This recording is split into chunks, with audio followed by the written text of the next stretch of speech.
இன்னைக்கு ஒவ்வொரு நாளும் பல்வேறு பிரச்சனைகள். ஆனா எத்தனை பிரச்சனை நடந்துட்டு இருந்தாலும் இன்னைக்கு முதலமைச்சர் கோட் சூட் போட்டிருக்காரு. இன்னைக்கு முதலமைச்சர் வேட்டி சட்டை கட்டியிருக்கிறாரு.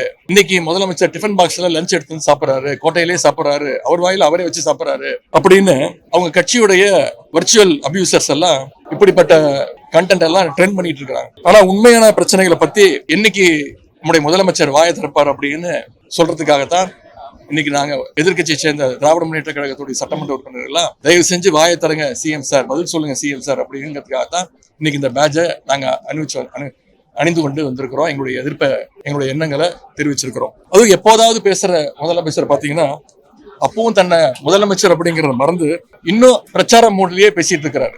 சிஎம் தான் அப்படி இருக்காருன்னு பாத்தீங்கன்னா அவங்களுடைய ஒவ்வொரு அமைச்சரும் ஒவ்வொரு சட்டமன்ற உறுப்பினர்களும் முழுக்க முழுக்க ரீல்ஸ் வெறியிலேயே சுத்திக்கிட்டு இருக்காங்க. எல்லாமே அவங்களுக்கு கண்டென்ட், எல்லாமே ரீல்ஸ் தான். இதையெல்லாம் முதலமைச்சர் கவலைப்படுற மாதிரி துளியும் தெரியல. அவருடைய ஒரே சிந்தனை இந்த ஆட்சியை எப்படி காப்பாத்திக்க போறோம் அப்படிங்கிற அந்த கவலையில தான் அவர் இருக்கிறாரு.